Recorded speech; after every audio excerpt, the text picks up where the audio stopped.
Ouço o barulho do crânio se quebrando antes mesmo de o sangue respingar em mim. Eu me assusto e dou um passo para trás para a calçada. O salto de um dos meus sapatos fica preso no meio-fio e preciso me segurar na placa de proibido estacionar para não cair. O homem estava na minha frente. Havia poucos segundos.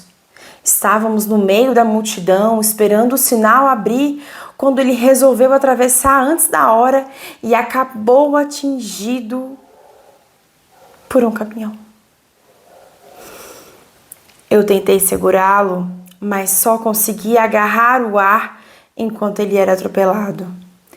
Fechei os olhos antes que o pneu do caminhão passasse por cima da cabeça dele, mas eu ouvi estourar como se fosse uma rolha saindo de uma garrafa de champanhe. Ele cometeu um erro.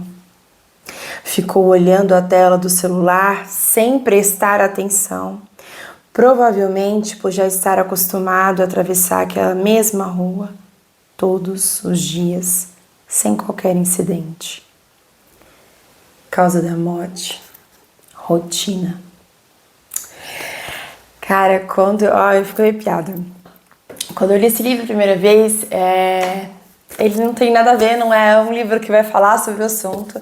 É um livro, na verdade, de drama, suspense, da Colleen Hoover. Ela é maravilhosa, escreve muito bem, gosto bastante dos livros dela. Mas quando eu li essa parte, eu parei e fiquei pensando muito sobre a nossa vida, sobre a nossa rotina, sobre quanta coisa quer dizer nessa parte aqui do livro, quanto essa história diz pra gente. Eu não sei você, mas isso me trouxe muitas coisas da minha vida e eu fiquei refletindo bastante sobre a rotina em si, o como a gente hoje vive de uma forma tão mecânica, como se a nossa vida não significasse tanto. Sempre que eu me sinto nesse movimento de, nossa, parece que os dias vão passando muito rápido, que é tudo muito igual, né? Que às vezes a gente até se esquece que dia que é hoje, o que eu comi ontem, sabe? A vida no automático. E aí eu me lembro bem de quando eu morei na Colômbia, né? Primeiro de quando eu fiz um mochilão pela Colômbia. Foram 3 meses. Eu não sei se você já fez um mochilão, se você não fez, eu recomendo, se você ainda tiver a oportunidade. Hoje alguma experiência assim parecida, que é tipo guardar bastante dinheiro. Eu sei que no Brasil às vezes é difícil, mas se você tem outra realidade aí, ok? Na época eu morava na Austrália, então eu ganhava em dólar, foi muito mais fácil, né? Mas enfim, guardei dinheiro e fui pra lá viver sem pensar na grana, em trabalho. Obviamente que eu não fui como Queen, né? Então eu não fiquei em hotel 5 estrelas, nem nada do tipo. Fui fazer trabalho voluntário numa escola de dança. Isso eu consegui lá na hora, tá? Eu não sou muito de ficar planejando tintim por tintim a viagem, não. Tenho um plano e vou vivendo também, que é outra coisa que eu super recomendo, tá? É maravilhoso a gente pensar, a gente planejar muitas coisas, saber mais ou menos o que você quer fazer, né?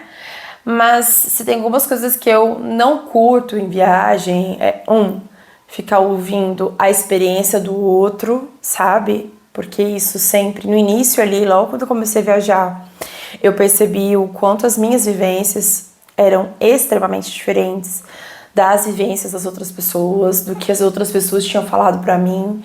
Então, eu procuro saber, sim, o que eu tenho que fazer, o que é legal, né? Essa é a opinião.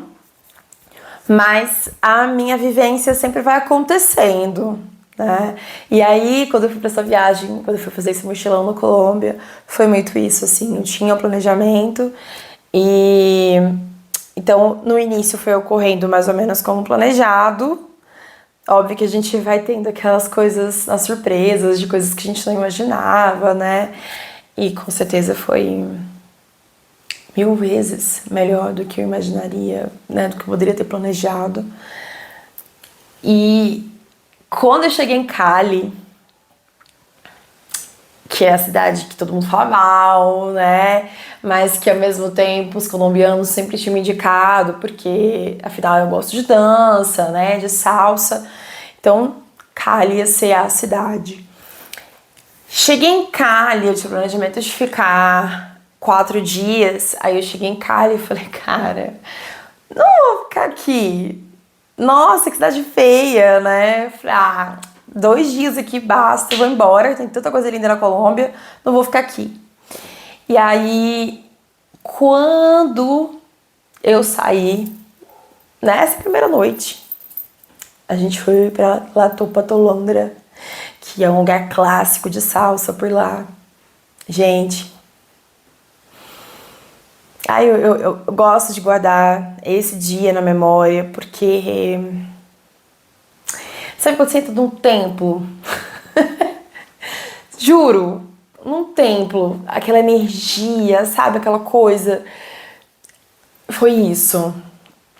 Essa é a ideia, assim, eu me arrepiei na hora, sabe? Nossa, eu consigo lembrar como se fosse ontem. E já faz alguns anos. Mas foi uma coisa fenomenal. Aí eu falei, cara, dancei aquela noite horrores. E falei, não, pera, eu vou ficar mais tempo aqui. Vou ficar uma semana. E aí eu fui conhecendo outros lugares, conhecendo as pessoas ali, né? Todo mundo muito na vibe de dança e tal. Falei, nossa, que sensacional, queria ter grana pra ficar aqui mais tempo. Não sei o que eu faço, se eu viajo, se eu fico aqui. E aí surgiu essa oportunidade de trabalho voluntário nessa escola.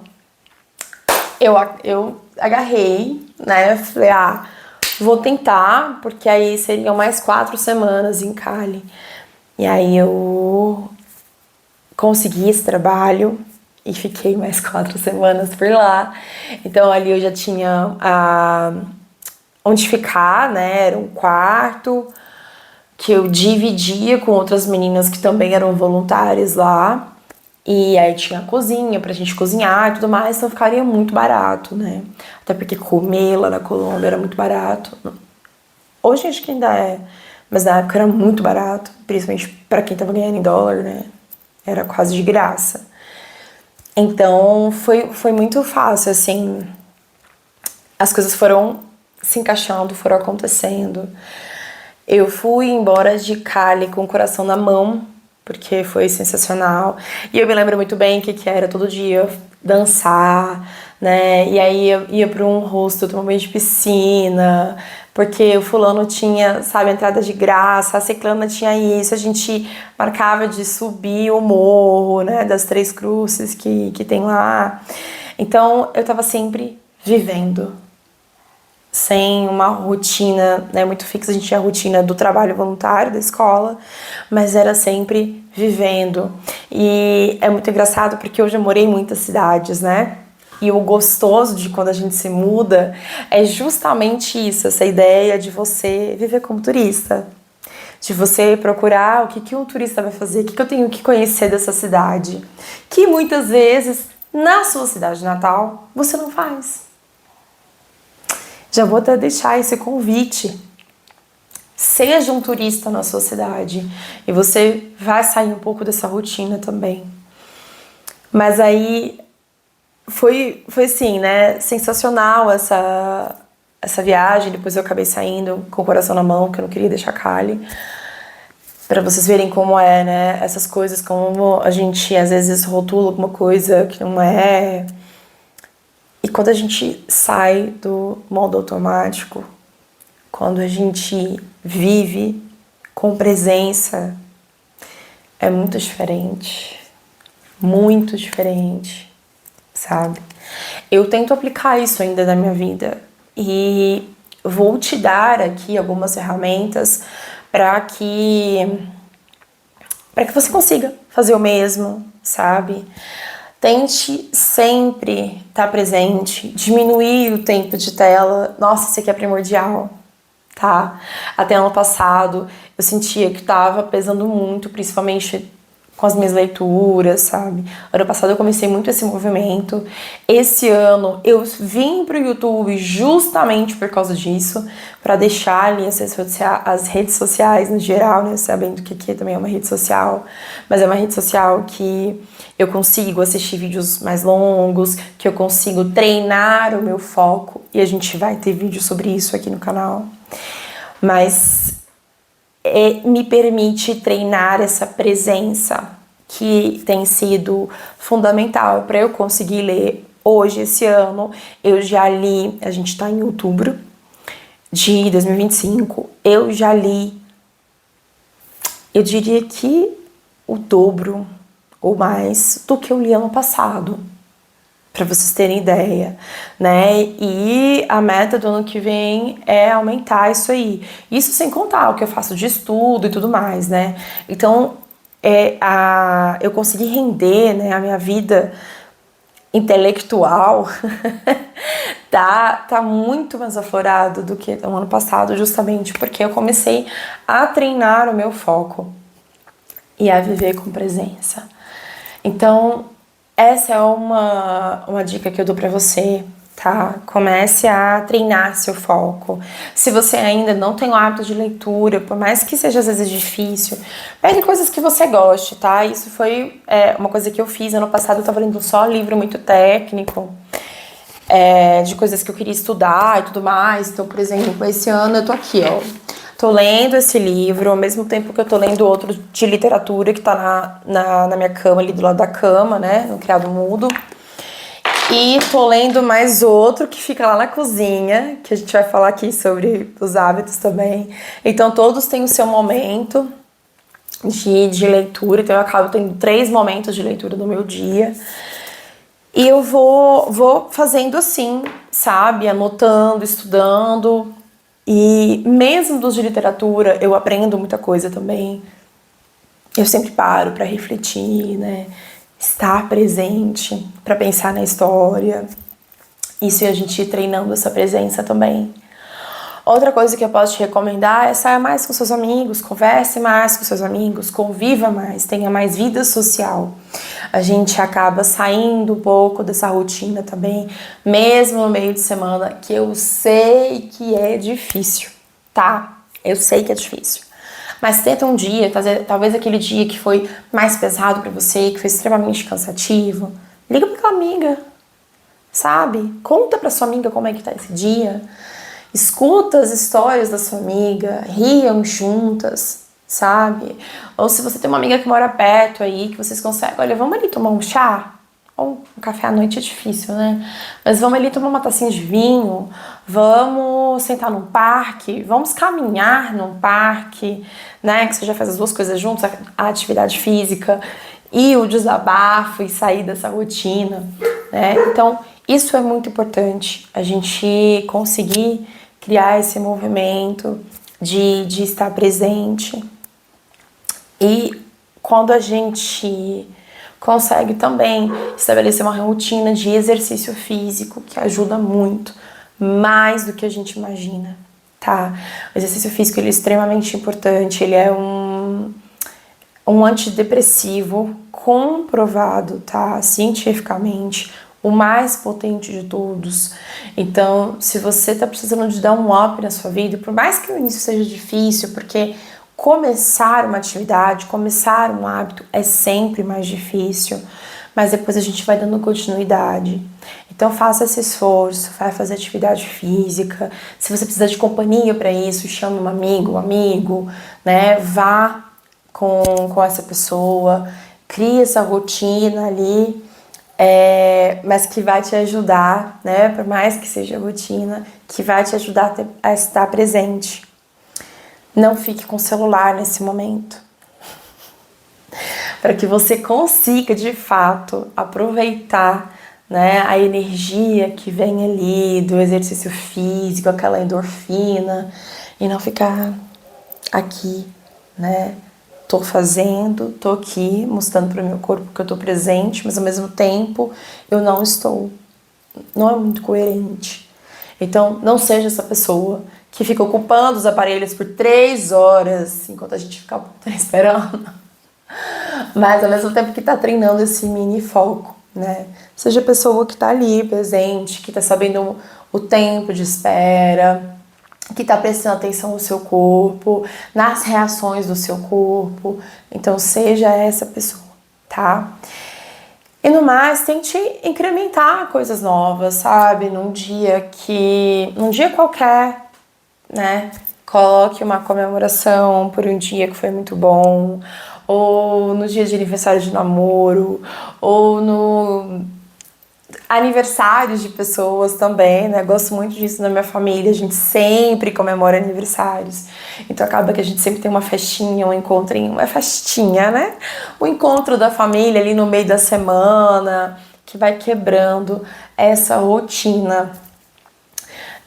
Eu acho que no fim das contas, o que a gente mais precisa fazer é tentar parar, sabe? O automático. Se você percebeu que tá nesse movimento sem se dar conta, sem estar presente de fato, comece a procurar essas ferramentas que vão te trazer para o presente. Para que você não chegue no ponto do personagem aqui de fazer as coisas, né, tão automaticamente que a rotina acaba, ou figuradamente ou literalmente, te matando, né?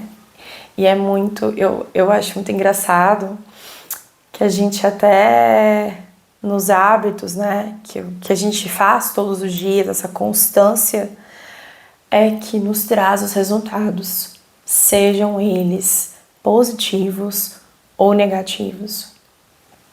E eu tenho certeza que o que você quer para a sua vida não é essa consequência negativa, né? As consequências negativas que se vêm desses hábitos de estar no automático. Mas sim o que tem de positivo aí nessa rotina. Então eu acho muito interessante a gente começar a refletir sobre isso e começar a tirar da nossa rotina aquilo que está nos matando de fato. Seja a alimentação, sejam as relações, sejam os péssimos hábitos, seja aquilo que você está assistindo todos os dias, que está te dando uma ansiedade, né, que está te trazendo negatividade, seja até mesmo esses hábitos das redes sociais. Enfim, faça essa autoanálise e veja o que na sua rotina tá te levando a atravessar a rua sem prestar atenção. É isso. Espero ter trazido essa reflexão que eu fiquei aqui tanto tempo para você também e que acrescente na sua vida aí. Um beijo e um cheiro. A gente se vê no próximo vídeo. Até lá!